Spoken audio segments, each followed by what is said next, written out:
अब की बार 85,000 पार।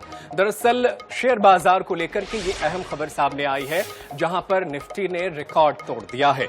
शेयर बाजार में मंगलवार को नया कीर्तिमान देखने को मिला। सेंसेक्स और निफ्टी ने शुरुआती गिरावट के बाद नया ऑल टाइम हाई बनाया। सेंसेक्स ने पहली बार 85,000 का लेवल क्रॉस किया, वहीं निफ्टी भी 25,971 के स्तर पर पहुंच चुका है, जो इसका नया उच्च स्तर है। हालांकि आज शुरुआती कारोबार में सेंसेक्स और निफ्टी दोनों गिरावट के साथ खुले, लेकिन चीन और अन्य एशियाई बाजारों से सकारात्मक संकेत मिलने के बाद इनमें तेजी दिखी। इससे पहले आज सेंसेक्स और निफ्टी दोनों ही लाल निशान में खुले, लेकिन फिर दोनों में अच्छी रिकवरी दिखी और दोनों ने नया ऑल टाइम हाई बनाया। शेयर बाजार में लगातार तेजी की कई वजह है, जिसमें सबसे प्रमुख अमेरिकी फेडरल रिजर्व द्वारा ब्याज दरों में 0.50% की कटौती है। जानकारों का मानना है कि ब्याज दरों में यह कटौती एक शुरुआत है और आगे भी कटौती जारी रह सकती है। इन संभावनाओं को देखते हुए निवेशक ज्यादा संख्या में निवेश कर रहे हैं, जिससे बाजार तेजी से बढ़ रहा है।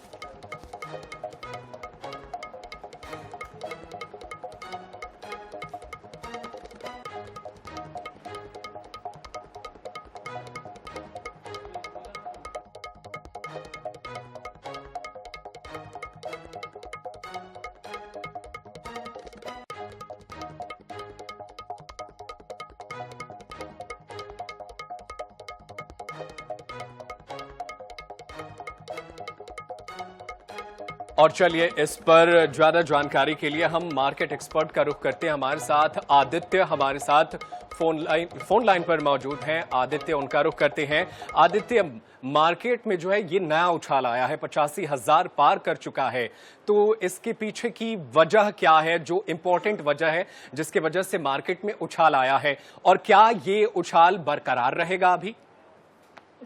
देखिए, इसकी दो वजह है। तो ग्लोबल जो क्यूज हैं उसमें अमेरिका ने जो 0.5% ब्याज घटाई थी, उसके बाद चीन और जापान ने जो कल रात को ब्याज दरें घटाई हैं, उससे दुनिया के इमर्जिंग मार्केट में बड़ा पैसा आने की आज जागी है। और दुनिया के इमर्जिंग मार्केट में भारत सबसे पहले डेस्टिनेशन है जहां बहुत अच्छे रिटर्न है।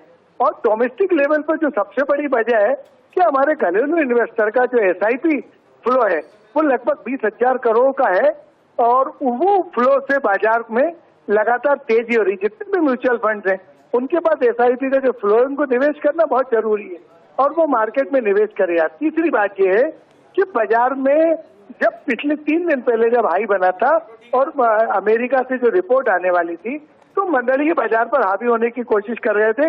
आपने देखा होगा कि जिस दिन रिपोर्ट आई थी उसके बाद बाजार ऊपर जाके नीचे आ गया था, और कल परसों जो है बाजार में कटान का दिन है महीने की, तो वहां भी शॉर्ट कवरिंग हो रही है। और जो अच्छी कंपनियों के शेयर हैं, लार्ज कैप के शेयर हैं, मिड कैप के शेयर हैं, आपने देखा होगा आज लार्ज कैप के शेयर भी ऊंचे गए, मिड कैप ने भी नया रिकॉर्ड हाई बनाया, बैंक निफ्टी ने भी नया रिकॉर्ड हाई बनाया। और बाजार में हम देख रहे हैं कि आने वाले महीनों में लगभग 32 लाख शादियां होने वाली है। बिल्कुल, उन शादियों से भी बाजार को बूस्टअप मिलेगा। कार सेगमेंट है, मोबाइल सेगमेंट है, ज्वेलरी सेगमेंट है, उसके बाद हॉस्पिटलिटी सेगमेंट है। ये बड़े बड़े आप देख रहे हैं कि जो नए युवा हैं वो अधिक खर्च कर रहे हैं, चाहे निवेश के मामले में हो, चाहे लग्जरियस के मामले में हो, चाहे वेडिंग के मामले में हो। अच्छा, सरकार भी चाहती है कि बिल्कुल सर, सरकार चाहती है मार्केट में तेजी बरकरार रहे, लेकिन एक चीजें अंतर्राष्ट्रीय स्तर पर देख रहे हैं, लेबनान इजराइल का मैटर हो, यूक्रेन रसिया का मैटर हो, तो क्या ये युद्ध जो है वो आने वाले वक्त में भारत को प्रभावित नहीं करेंगे, भारत के बाजार को प्रभावित नहीं करेंगे? निश्चित तौर पर जो मिडिल ईस्ट में जो लड़ाई चल रही है, वो यूक्रेन और रशिया के जो लगभग 1.5 साल हो गए, उनका भी भारत पर फर्क पड़ा था, लेकिन अब वो जो छुटपुट लड़ाई होती रहती। दूसरा, इजराइल हमास में जो हिजबुल्लाह की जो लड़ाई हो रही है, निश्चित तौर पर इससे तेल पर फर्क पड़ेगा। लेकिन हम देख रहे हैं कि लगातार तेल नीचे आ रहा है। कल ही जो तेल था वो नीचे आया, अभी डॉलर भी आज थोड़ा सा नीचे आया है।